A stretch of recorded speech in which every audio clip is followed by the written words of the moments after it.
This is Kemp Harr, and I'm speaking with Jessica Chevalier. We're taping this for a podcast for Coverings Connected, and we're going to discuss Jessica's ceramic tile report, which was in our March issue of Floor Focus magazine.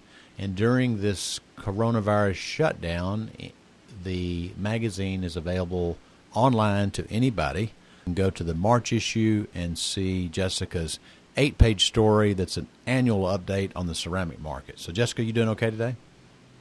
I'm doing well. How are you? I'm good. You're a senior editor with us. A little brief background on you. You have a master's degree from Penn State. You were a professor at UTC for 5 years in writing, and you've been an editor with Floor Focus for 10 years. And during that time period, you've had 2 children, a boy and a girl. So it's been interesting to be both a professional and a teacher at home, right? It has. It's been a challenge, but we're having fun. Okay. All right, let's talk about this report. First question, how did the tile market do in 19 versus 18? The tile market had a down year in 2019. Early estimates are putting that at around 4%.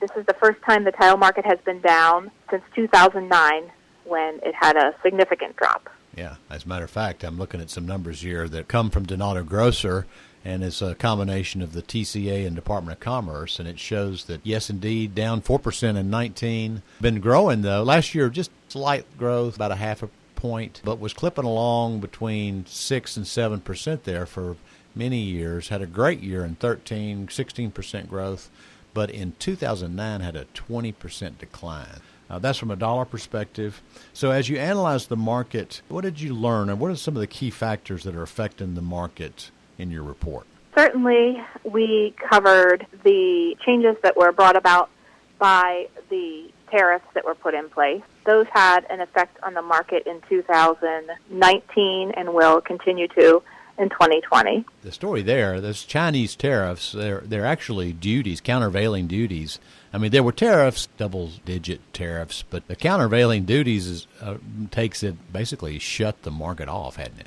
Right, and I think that was about 700 million square feet of product that was coming from China that is now no longer coming from China.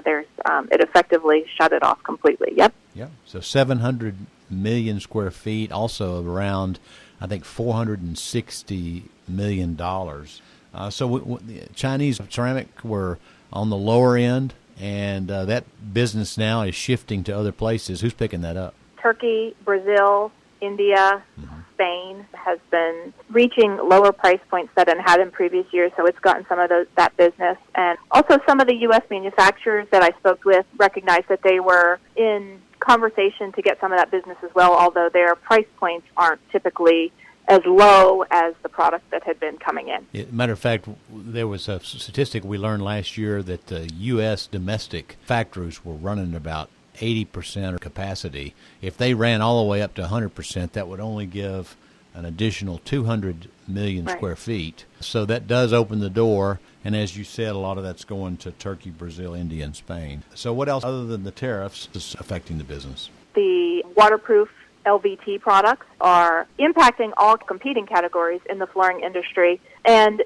ceramic believes itself to be the only truly waterproof installation, so they are looking at how they can get that message out there more clearly. As we looked at the total market last year, really the LVT business, the resilient business, was the only one that showed growth. It was taking share from tile and all other categories, and there is some issues that the TCNA has gotten on top of around these claims. Certainly LVT is waterproof. The question is whether the installed floor is waterproof, and that's been an attribute of the tile market for a long time. The other things too, though, about tile that LVT doesn't really hold a candle to is the durability and fireproof features of the product, right? Right. Tile installations can withstand decades, certainly, and LVT is untested, for that length of time. Yeah. And I guess also recently, Dow Tile introduced its click-together tile product, Revo Tile, that had been working on for a while, and also some other companies have introduced click systems. Those are coming into the market to alleviate one of the problems that consumers and contractors have with how long it takes to install tile. Yeah, that's right. So with the limited number of craftsmen, trained installers, this could be a solution. Certainly Del Tile has introduced, it was a big splash at Surfaces this year, their Revo Tile, so it's brand new. And Lico has come out with a CeraClick product, so there's two different products out there that are being introduced. Some people in the builder market are wondering if the price equation is going to work for them. Right, and they also emphasize that the prep work for the floor still has to be in place.